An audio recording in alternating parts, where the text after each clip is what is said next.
5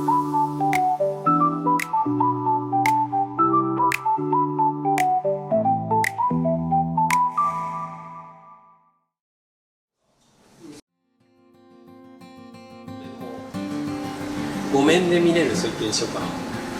1、2、3、4水面にも見どころを作ろうかな。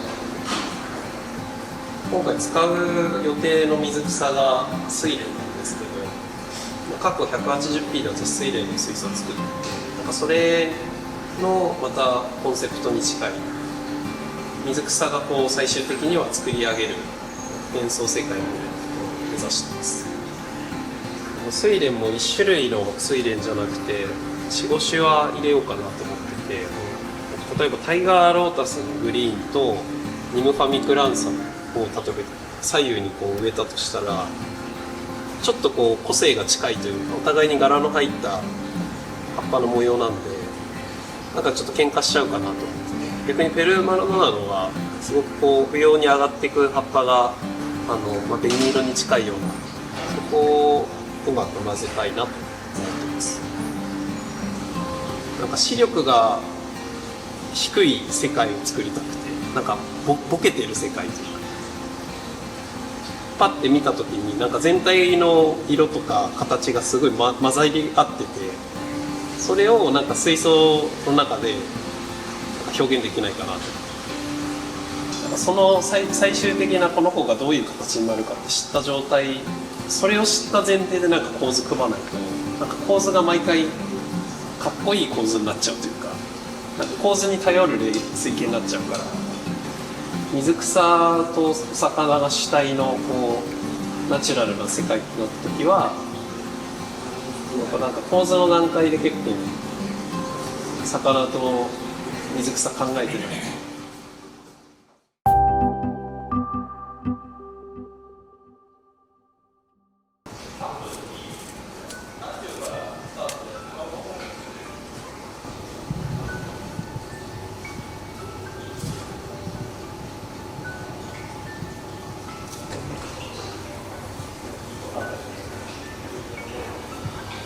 長期維持してる多分この辺がポロポロ崩れてきて、根っこも外に出てくると思うんですけど、それはそれですごくいいなと。閉じ込めるつもりはないですよ。なんかどっちかというとこう植物の成長の初動をちょっと緩やかにする。睡蓮って根張りすごくいいんで、他の植物が根張れる隙間なくなっちゃうんですよ。そういうの要は土の取り合いになった時に睡蓮が勝っちゃうんで、それを一時的に緩やかに止めてもらうことで他の植物も均等に育てられるかなっていうところです。180センチの120センチ奥行きがあって、奥行きがすごく広い水系で、ギャラリーのすごくほぼ中心の位置にあって、ぐるっと一周見れる水系なんです。いろんな位置から見れるようにしたいなと思います。で前面、側面、後面で4面なんですけど、プラス睡蓮で上からも5面で見れる水系にしたいな。なんだろう、大きいガラスの睡蓮鉢みたいな。基本上から見れてるんですけど、ガラスなのでもう水中景観も楽しむ、かつお魚が泳ぐ姿とかもすごい優雅に見れる。水草が作り出すナチュラルな世界なので、考えすぎない方がいいレイアウトだったかなと思ってて、この石の表情とか木の表情で考えずに感じながら作ったというか、感覚で置いてしまった感じです。人為的な感じで流木大きすぎると、水草が育ちきった後でもそれが残っちゃうということが私も何回か経験があって、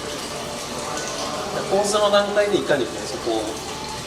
崩していくかっていうのが結構大事なのかなって最近思ってます。無意識で作れる部分が増えたからこそ、今度やりたいかった表現の方のレイアウトに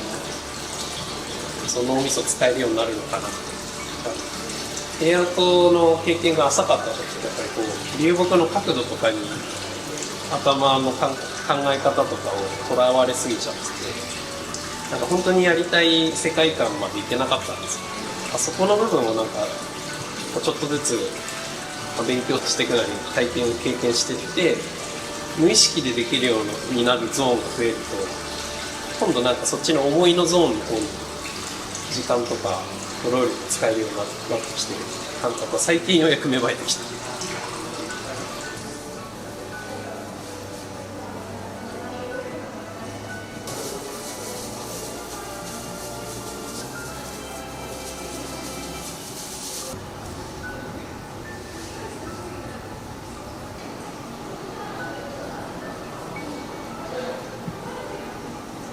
石の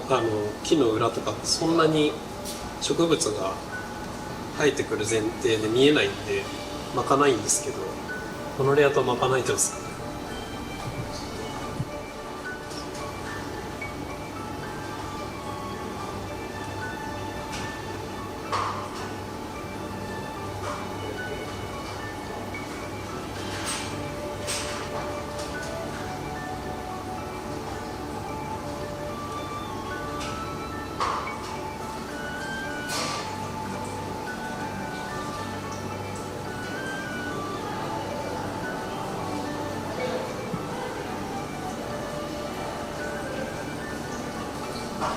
一番手前の低い位置から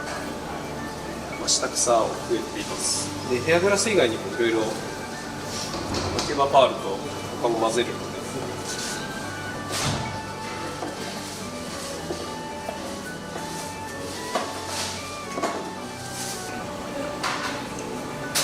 今回あとショートヘアとかも考えたんですけどちょっとやっぱ丈は長く出したいなと思ってノーマルヘアにしてます。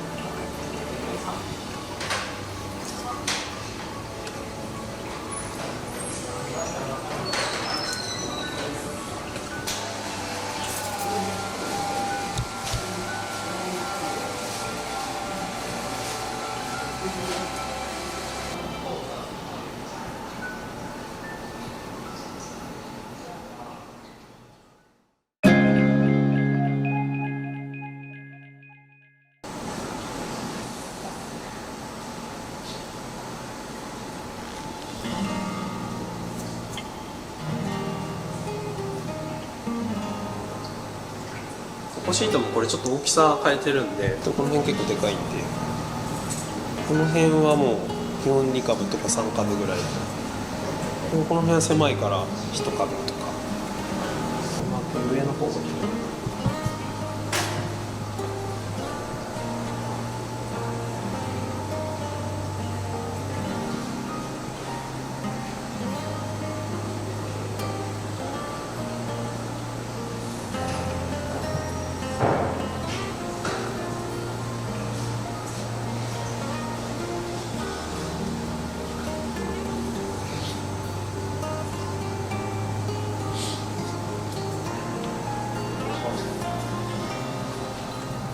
ちょっといろいろ根菜なんで種類問わずどんどん植えてきます。これピグミーマッシュルームです。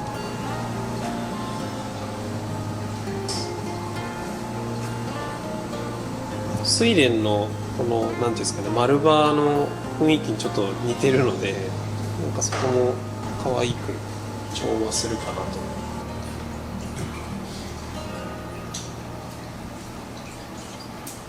このエリアはマッシュルームがめっちゃ強いけどこ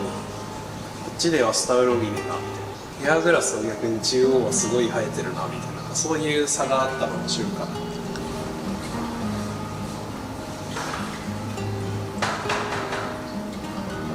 構図が全部埋もれる世界なんで水草の起源によって変わるからぼんやりした完成形はあるんですけどなんかどうなるのか分かんない面白さもあって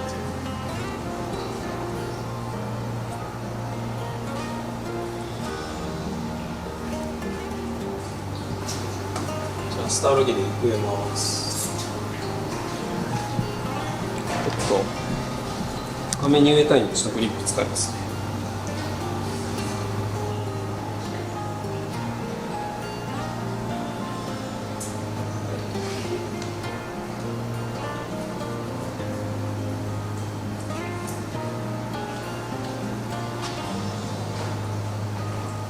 プランテラの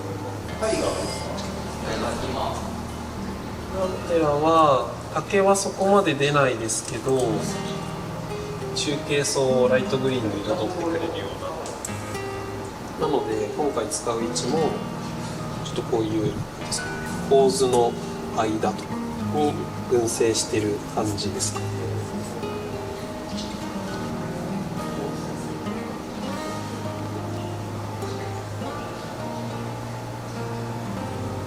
スピラリスタイガーです。